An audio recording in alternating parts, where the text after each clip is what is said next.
అందరికీ నమస్కారం. నా పేరు శ్రీనివాస్. మీరు చూస్తున్నారు Srinu social connect YouTube channel. Friends, ఒక మంచి టాపిక్తో మీ ముందుకైతే వచ్చా.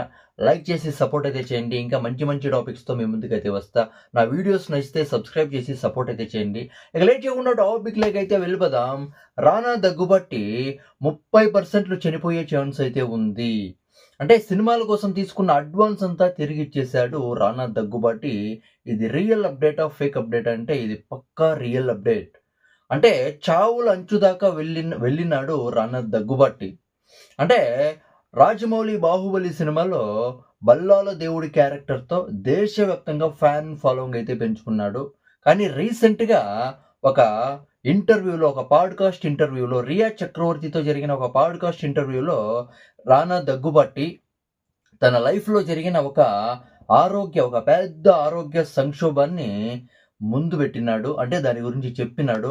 అంటే, అంటే ఒక లైఫ్‌లో ఒక బిగ్గెస్ట్ హిట్ తర్వాత, ఒక మంచి ఫామ్‌లో ఉన్న తర్వాత, అంటే ఒక మంచి ఫామ్‌లో ఉన్నప్పుడు ఆరోగ్యం దెబ్బ తినింది అని అయితే తెలిసిందంట. ఆరోగ్య ఇష్యూస్ అయితే ఉన్నాయి. అనారోగ్యమైన ఇష్యూస్ అయితే ఉన్నాయి. హెల్త్ ఇష్యూ ఉందని తెలిసిన తర్వాత చాలా అంటే చాలా షాకింగ్ అయితే అనిపించిందంట. అంటే నా హెల్త్ సరిలేదు. నేనంటే అనారోగ్యంగా ఉన్నాను. 30% చనిపోయే ఛాన్స్ ఉంది అని తెలిసిన తర్వాత చాలా అంటే చాలా పెద్ద షాక్ అయితే ఏందంట రానా దగ్గుబాటికి. ఏంటిది అని. దాని తర్వాత అంటే 'బాహుబలి 2' సినిమా తర్వాత ఇది రానా దగ్గుబాటికైతే తెలిసింది. దాని తర్వాత సినిమాల నుంచి బ్రేక్ తీసుకున్నాడు రానా దగ్గుబాటి. అమెరికాకు వెళ్ళాడు. ట్రీట్మెంట్ అయితే తీసుకున్నాడు. ఆ ట్రీట్మెంట్ తీసుకున్నప్పుడు అంటే ఎప్పుడు నా రానా దగ్గుబాటికి అనారోగ్యం అంటే ఇష్యూస్ అయితే ఉన్నాయో, హెల్త్ ఇష్యూస్ అయితే ఉన్నాయో, ఎప్పుడు 30% చనిపోయే ఛాన్స్ ఉంది అని డాక్టర్స్ చెప్పారో అప్పుడు బ్రతికితే చాలు. నేను బ్రతకడమే నా మొదటి లక్ష్యం అనైతే అనుకున్నాడంట.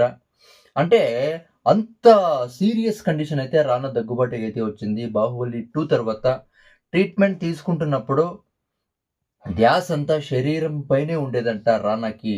ఎలాగైనా కోలుకోవాలా అంటే నేను బ్రతకడానికి సినిమాలే మెయిన్ రీజన్. అసలు నేను నా హెల్త్ ఇష్యూస్ నుంచి బయట రావాలంటే దానికి సినిమాలే రీజన్. అంటే ఒక హీరోగా తిరిగి రావాలనేది సినిమాల నుంచినే నేర్చుకున్నాను. సినిమాలే నేను బ్రతికి రావడానికి అంటే నా లైఫ్‌లో మళ్ళీ నేను బ్రతికినానంటే దానికి సినిమాలే నా పెద్ద రీజన్ అని రానా దగ్గుబాటి అయితే చెప్పాడు. అంటే హెల్త్ ఇష్యూస్ రాకముందు కొన్ని సినిమాలకైతే అడ్వాన్స్ అయితే తీసుకున్నాడంట రానా దగ్గుబాటి. ఆ అడ్వాన్స్‌లు గూడా తిరిగైతే ఇచ్చేసాడు. అంటే ఒక రెజ్లర్ క్యారెక్టర్‌తో ఒక సినిమా చేయాల్సి ఉందంట. అంటే సినిమా చేయాల్సిందంట. కానీ అంటే ఎప్పుడో ఈ ట్రీట్మెంట్ తీసుకున్నాడు. ట్రీట్మెంట్ తీసుకొని ఇండియాకి తిరిగొచ్చాడు. అప్పుడేం జరిగిందంటే, అప్పుడు ఎనర్జీ లేదు. చాలా అంటే మొఖమంతా మారిపోయింది. బాడీ అంతా మారిపోయింది. అవునా కదా! ఆ టాబ్లెట్స్ మింగి అంటే ఆ జబ్బు కారణంగా టాబ్లెట్స్ తీసుకున్న తర్వాత, ఆ ట్రీట్మెంట్ తీసుకున్న తర్వాత అంటే బాడీ మొత్తం మారిపోయింది కాబట్టి ఆ రెజ్లర్ క్యారెక్టర్‌కి కావాల్సిన ఫిజిక్, ఎనర్జీ లేదు కాబట్టి ఆ సినిమా అడ్వాన్స్ కూడా తిరిగిచ్చేసాడంట. అని అంటే రానా దగ్గుబాటి లైఫ్‌లో జరిగిండే ఒక ఆరోగ్య సంక్షోభం గురించి రానా దగ్గుబాటి అయితే నీట్‌గా ఎక్స్‌ప్లెయిన్ చేసినాడు. చూడండి ఎన్ని కోట్లున్నా కూడా ఆరోగ్యం క్షీణించిందంటే అది ఎన్ని కోట్లు పెట్టినా కూడా తిరిగొచ్చేది చాలా కష్టం. అవును కదా! అనే దాని గురించి అంటే అన్ని కోట్లున్నా కూడా రానా దగ్గుబాటి ఏమనుకున్నాడు చూడండి అప్పుడు, బ్రతికితే చాలు. ఏమి వద్దు బ్రతికితే చాలు అనే మైండ్ వచ్చిందంటే చూడండి ఎంత సీరియస్ అంటే కిడ్నీలు పాడైపోయాయి రానాకి. అవునా కదా! కిడ్నీలు పాడైపోయాయి. దాని తర్వాత బ్రెయిన్ హెమరేజ్ అయ్యే ఛాన్స్ అయితే ఉందని డాక్టర్స్ అయితే చెప్పారంట. 30% చనిపోయే ఛాన్స్ ఉందని డాక్టర్స్ అయితే చెప్పారంట. అంటే ఇది బ్రెయిన్ హెమరేజ్ అనేది చాలా అంటే చాలా సీరియస్ ఇష్యూ. అంత లేనిదే 30% చనిపోయే ఛాన్స్ ఉందని డాక్టర్ చెప్తారా? అంత చనిపోయే ఛాన్స్ ఉంది కాబట్టి రానా చాలా అంటే చాలా సీరియస్‌గా తీసుకున్నాడు.